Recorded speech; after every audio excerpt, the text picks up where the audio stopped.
Hey guys, welcome back to another week of the backlog. Today, we got a story of faith, whether you believe in that stuff or not. This is Resident Evil 1.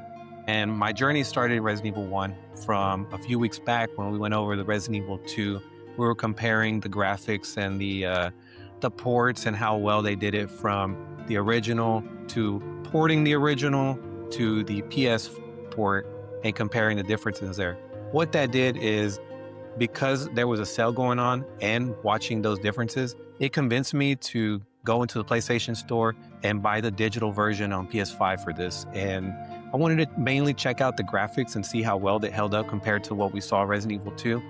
And I can't say definitively that it is to the same standard as Resident Evil 2, but what I can say is that the game was really good. What started off as just being curious at seeing what the game started off as ended up surprising me how good the game was. Part of that was understanding that this game, it's a masterclass, I'll say that. It hones in at the fundamentals to a whole nother standard.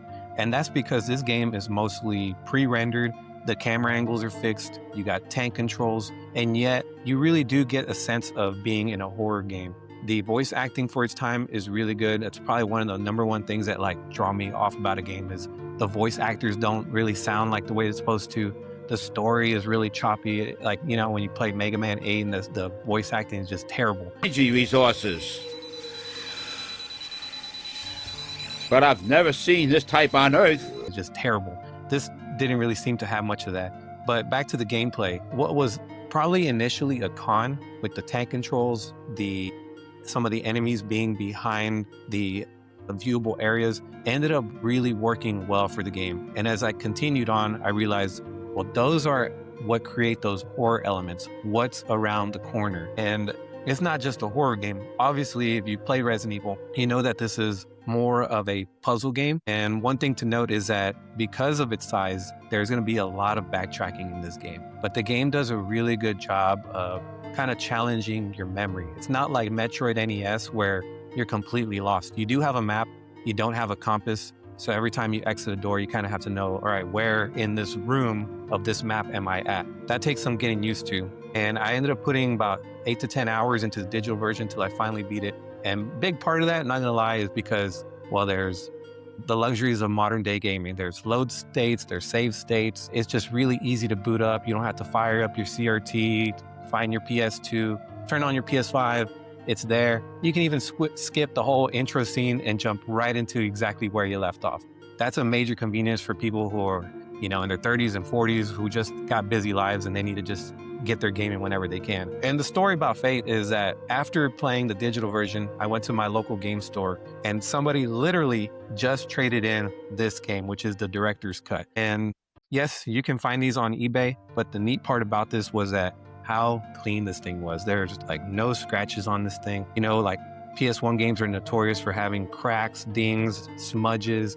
There's nothing on this game. What was really cool is that this game, the person who traded in this game has a reputation of having very clean games. And like I said, this game literally got traded in as soon as I walked in. I remember the early days of going to my local game store and the Resident Evil games were always sold out.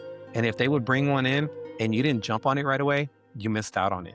And guess what? Now I'm that guy. The game shows up, I'm scooping it up. It was priced very well for the condition because these sometimes in really good shape go for $200. If you want the long box version, you're looking in the $700-800 range. This is, I would say, the preferred way to go. You also get a demo of Resident Evil 2, and the elements in the director's cut are really neat because on the original, the long box version, the auto aiming feature is not available. On this one, you have the auto aiming, which makes it easier. It was designed for rental stores to keep you coming back to rent out the game so that you wouldn't just finish it in one weekend. But a takeaway on this is that I understand. I'm late to the party. Resident Evil 1 is a classic. It is a masterpiece. So much so that when I beat the digital, I knew I had to get the physical. So late to the party, but I got one now. I understand the Resident Evil fans, and I understand that you may not even be big on horror games, but Resident Evil games always have a special place in your heart. So I guess a random question here. We're currently playing Requiem right now, and you're seeing some parallels between Oh, yeah. Resident Evil 1 and Resident Evil Requiem, the ninth game or main title in the series. Something we've joked around was the sacred save room. You know, I was saying, you know, subvert expectations. Maybe they'll ruin it. And they sure as fuck didn't. Since day one. Since day one. So there's some key elements that make a Resident Evil game. It's going to be, one is the setting, because they're always in you're in a mansion, the police department. You're in somewhere that you have to explore and puzzle solve. But are there more parallels that you're noticing now that you've played the original? The mansion seems to be a common theme, not in all of them, but in the games that want to kind of hone in on the true Resident Evil, right? It seems like there is backtracking, right? Like even in the new game, Requiem, there's a lot of backtracking in this. And then there's also layers to the game, layers on Resident Evil 1. I can see where they keep a lot of the original ingredients so that they always retain the old fans, and just because it works. It feels like there's a lot of barriers of entry for this game. Like one, I mean, this, depending on your taste, this game could look dated, old, ugly, or maybe charming. Yeah, but like Chris in the cover like that is not appealing. No. But maybe at the time, for those who knew about Resident Evil, this was a selling point. But kind of coming in new and not knowing who this is, why does he look like claymation? In my mind, always thought Resident Evil 1 was subpar to the rest of the series. And that was, I guess, such a relief for me, is that no, Resident Evil 1 wasn't like Tekken 1. It wasn't like some of the first starting games. They started off really good. And that's actually probably what said, hey, let's keep putting money into this. Let's do it again. Because they made I think there's a fourth PS1 game of Resident Evil. Point is that, like, if it wasn't that good of a game, they would have just probably never made anything else after this. So trying to dig deeper into that, what kept you into part 1? Where, I mean, most people would just try it out, see it's okay. What kept you?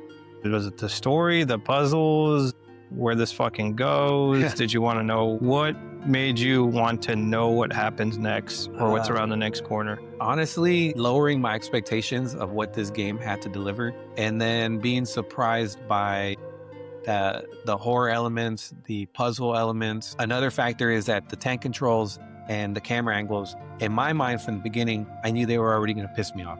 I knew that I was going to have to know how to turn, how to back up, and whether I'm facing the camera or facing away, right is right to the position of the character. But once you get used to that, it's like Metroid Prime, you want that. And I think we talked about before on Resident Evil 2, that works for the game. If you try to incorporate new style controls, well, then you might as well go ahead and remake the game like they're doing now.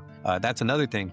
We played like all the remakes, and that's what got us curious about, well, what are the originals like? And a lot of times when you play a remake and you go back, you're like, oh man, the remake kind of destroyed this. But knowing for when this came out, its capabilities, and how far it was able to kind of take it to the next level is, to me, what makes this game truly exceptional. A must-have. Last question. Resident Evil 1 remake or remaster.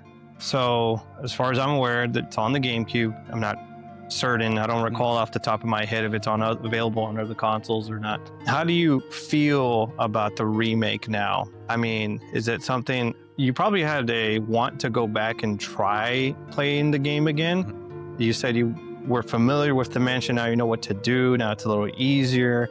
How does the remake now appeal to you? Because I thought it was the definitive way of playing it. Is it an alternative way for you? Or do you still have some nostalgia now for part 1, even though it's a 30-year-old game at this point? That's a good question, and it probably depends. And you're talking about the GameCube and the PS4.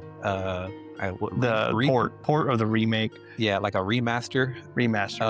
I would say it depends on probably the age group.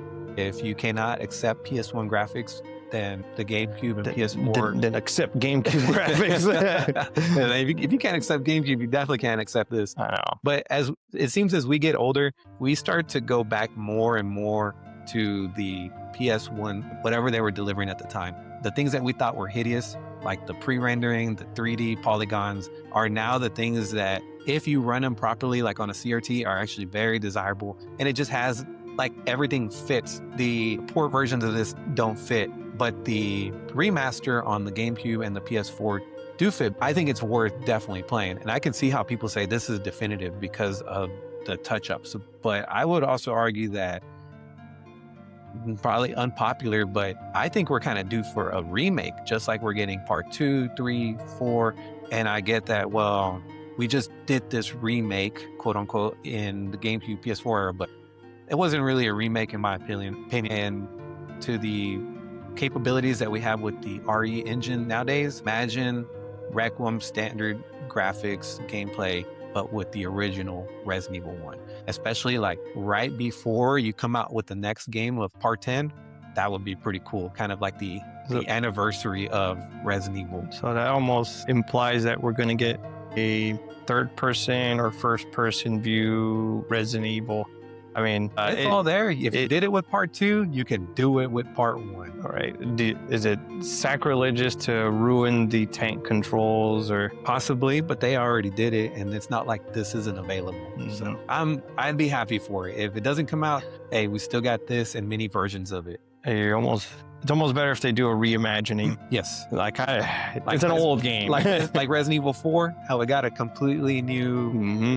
They just kind of they kept some things the same, but they just rewrote the story. It's a different game. Yeah, but it's the same game. Do it with this. Have those expectations up front, and I don't think people will be too pissed off as long as it's good. Just do it again. Just do it again. Come on, get the same guy. I mean, you did it with Requiem. Capcom's on fire. Now's the time to strike. You can get divorced twice. Come on, just make the game. Yeah. Give up your whole social life. Yeah. So there's my thoughts, man. Like to hear your thoughts. Put them in the comments below. We are now true Resident Evil fans. Let us know what you think. See you guys later. I don't know where this energy came from, but cannot let it fall into Dr. Wowie's hands.